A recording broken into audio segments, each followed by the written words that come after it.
का सर्जरी है क्रेनियोप्लास्टी। क्रेनियोप्लास्टी में बेसिकली होता क्या है, जो सर में हम लोग बोन हटा देते हैं ताकि ब्रेन में कुछ प्रॉब्लम हुआ रहता है या हेमाटोमा हुआ रहता है, तो उसमें से बोन हटा देते हैं। एंड बोन हटाने के बाद उस बोन को पेट में रख देते हैं ताकि ब्रेन को अपना फिर से एक्टिव होने में, रिपेयर होने में कुछ टाइम मिल जाए। जब ब्रेन टोटली रिपेयर हो जाता है फिर पेट से बोन निकाल के हम लोग सर में लगा देते हैं फिर से कुछ क्लिप्स वगैरह और प्लेट वगैरह की हेल्प से, स्क्रू वगैरह की हेल्प से। तो उसी प्रोसीजर का ट्रॉली लगाई हूँ मैं। सो अभी मास्क पहन रही हूँ। कैप और मास्क बहुत ज़्यादा कंपलसरी है ओटी में घुसने के लिए, बिकॉज इन्फेक्शन फैल सकता है अगर एक भी बाल ओटी में मिल जाए तो।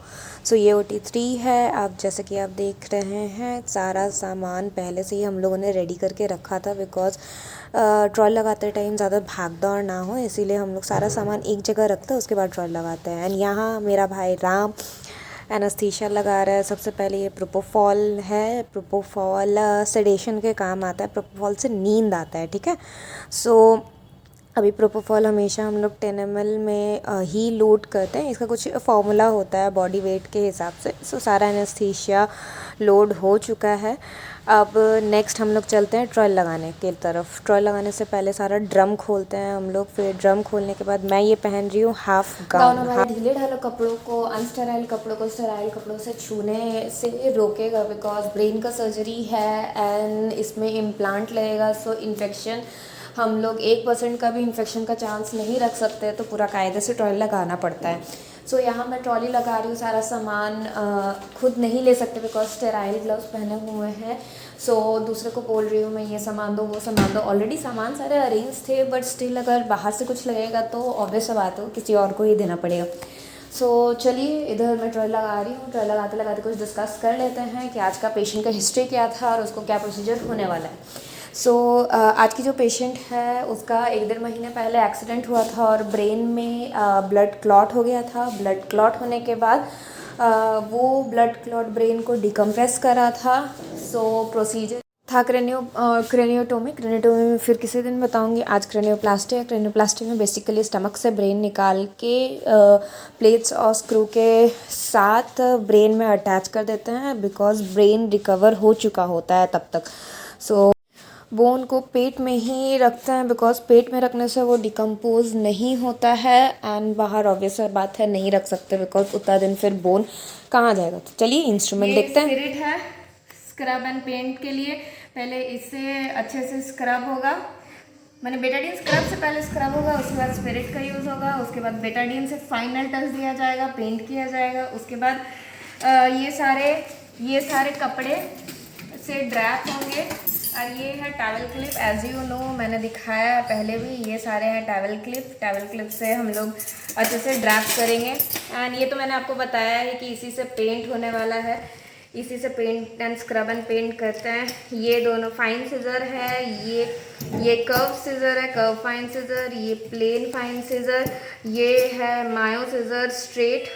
ये एक बड़ा निडल होल्डर डीप में सूचर करने के लिए, और एक छोटा निडल होल्डर सुपरफिशियल सूचर करने के लिए। ये आर्टरी डाइसेक्ट या ब्लीडर पकड़ने के लिए है। और ये टूथ फोर्सेप भी यहाँ पे देखिए 2 तरह का है, एक आपका प्लेन है और एक एडसन फोर्सेप है, तो दोनों यूज़ होगा। एक प्लेन भी है।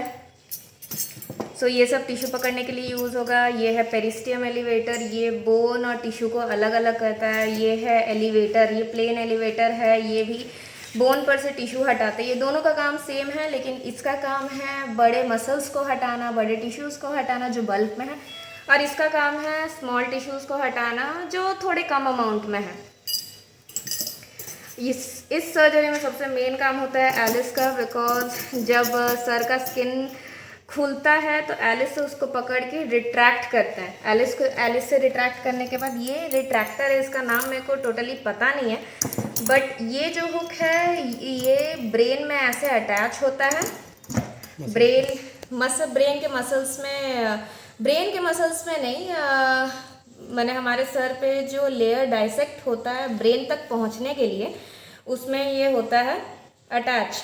और ये अटैच होके इसको जितना स्ट्रेच कर सकते हैं स्ट्रेच करते हैं, और ये टॉवल में, पेशेंट में जो ड्रैप किया हुआ टॉवल रहता है उसमें अटका देते हैं ताकि स्किन को रिट्रैक्शन मिल सके, और बार बार बार बार रिट्रैक्शन के पीछे मेहनत ना जाए और ऑटोमेटिकली स्किन रिट्रैक्ट हो सके।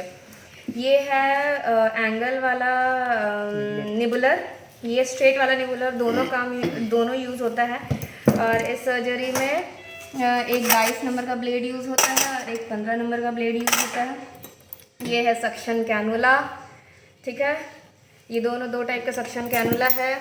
ये है मोनोपोलर कोटरी, ये है बाइपोलर कोटरी। यहाँ गॉज रखा गया है और टेट्रा रखा गया है मॉप के लिए। जो भी ब्लड निकलेगा, अगर हेवी ब्लीडर है तो टेट्रा से पोंछा जाएगा, अगर सॉफ्ट एरिया है तो छोटे छोटे गॉज भी यूज़ कर सकते हैं। ये है लोकल 2% ADR वाला, इंसिजन से पहले इसको लगाया जाता है, इसको मिलाते हैं NS के साथ, अच्छे से डिज़ोल्व करते हैं, उसके बाद स्किन में डालते हैं। इससे क्या होता है, इंसिजन के बाद ब्लीडिंग बहुत कम होता है। और ये है suction and suction with suction cannula, इससे जो भी फ्लूइड वगैरह या ब्लड निकल रहा है वो सारा सक करके वो एक कंटेनर में ये करता है, स्टोर करता है, ताकि सर्जरी के स्पॉट पे कोई प्रॉब्लम ना हो। सो दैट्स ऑल, इतना है काम निकालने का। इसके बाद जो भी ज़रूरत पड़ेगा वो जो असिस्ट करेंगे वो निकाल लेंगे। सो नेक्स्ट टाइम मैं किसी और ट्रॉली के साथ आऊँगी, तब तक के लिए बाय।